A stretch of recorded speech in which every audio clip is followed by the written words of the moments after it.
It actually has nothing to do with the way you act and everything to do with how you feel about yourself. So, here are 5 steps on how to rebrand yourself and exude and radiate feminine energy. So, number one is to become very present in your body. And what do I mean by this? Reconnect yourself with your body. It's what I speak about on this channel all the time because it's such an important aspect of feminine energy. And the best way you can do this is really through exercise and through awareness practices throughout the day. But let's talk about exercise. Why it's so important is obvious, but what it actually does for your feminine energy, it actually makes you be aware of your body, makes you be aware of each movement.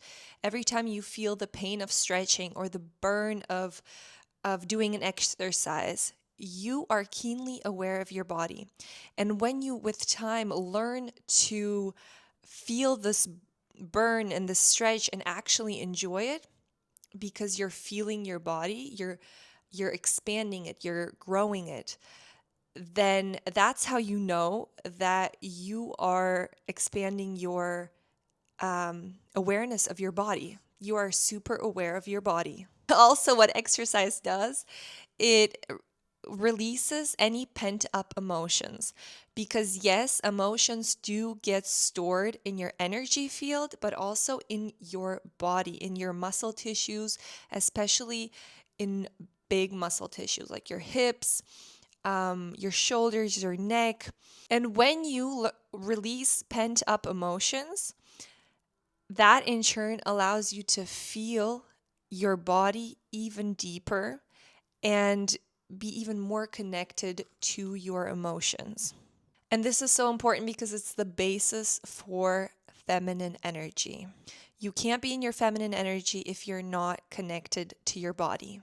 And that brings me to my second point, and that is to slow down. It's to become keenly aware of how you move.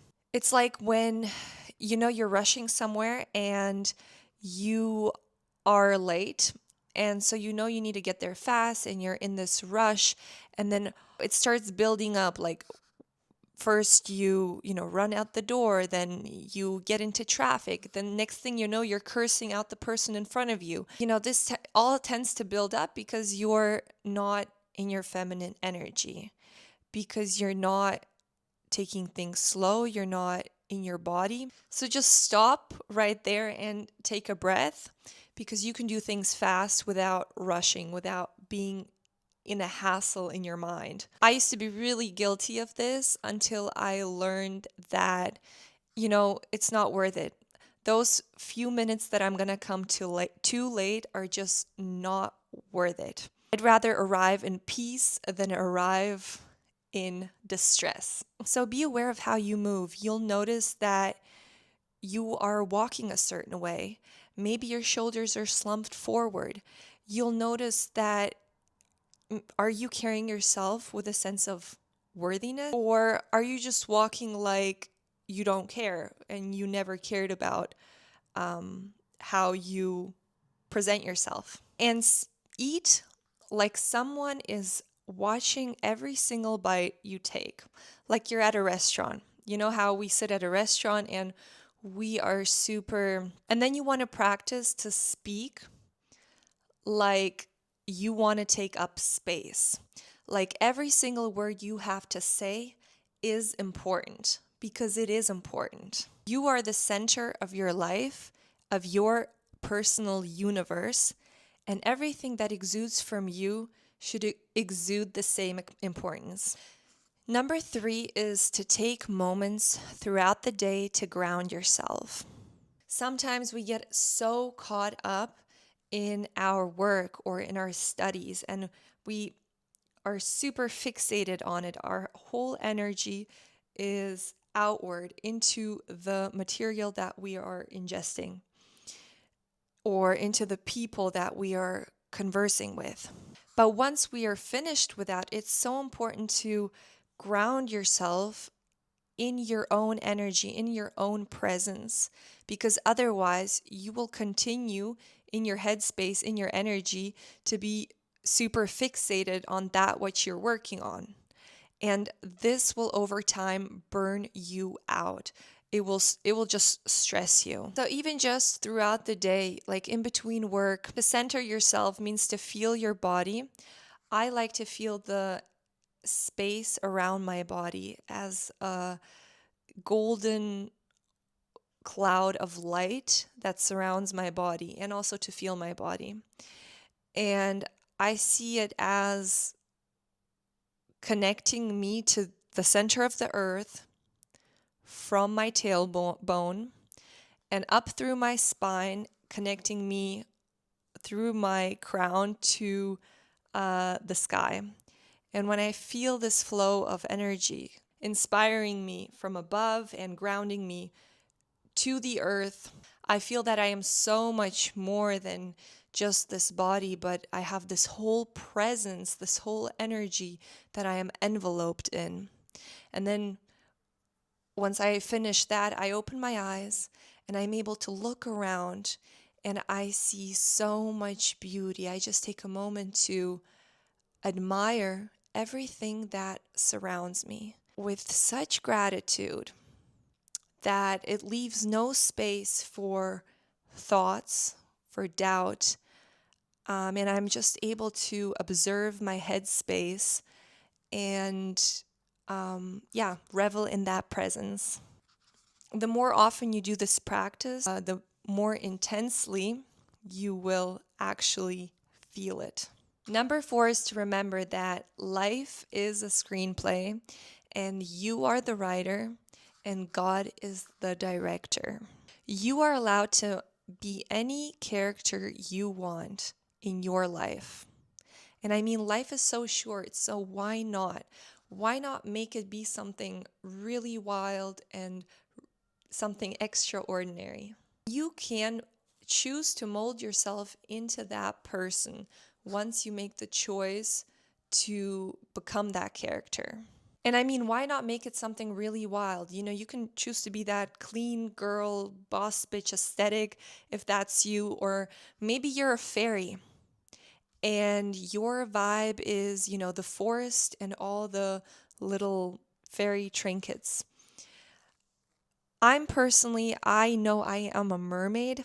And so for me, everything I buy, everything I acquire, whether it's clothing, decor, I always keep in mind my maritime aesthetic. So having everything to do with the ocean, because I just love that beachy, ocean, wavy, easygoing vibe. Mermaid dresses just happen to look really good on me, so that supports my aesthetic.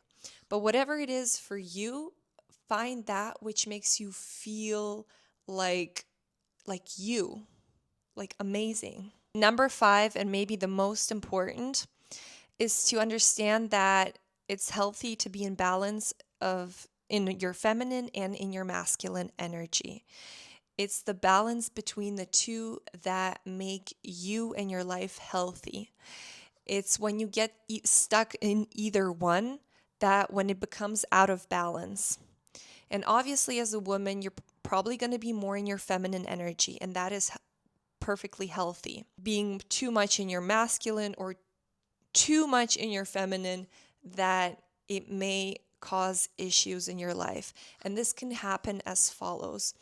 For example, you might not be able to get things really done, in the physical world. Like you're lacking structure and the necessary action to follow through with your goals. This is something very masculine. And if you have a masculine disbalance, say like a trauma wound, then this might hinder you to actually lead a happy life, because it is absolutely necessary to be in your masculine in order to have that support your feminine.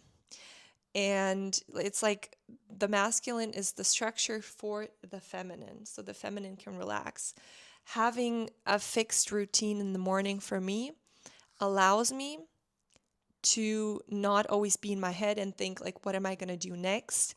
I can just, be more in my body, in my feminine, and follow through with my routine. For those of you girls who are more in your masculine, you will be the ones that always get things done, that power through, but then come home exhausted and you can't, churn off and just relax. That's because you're so much in your head and still, stressing over things, even if it's not work anymore. So it's really important to identify which wound are you. Maybe you're both. And it's so important to work on these aspects of your inner child. Only when we can bring both in balance can we actually be in our healthy feminine glow. If you enjoy content like this, then please do like and subscribe, and let me know in the comments below if you enjoyed this. Otherwise, I'll see you in the next one. Bye.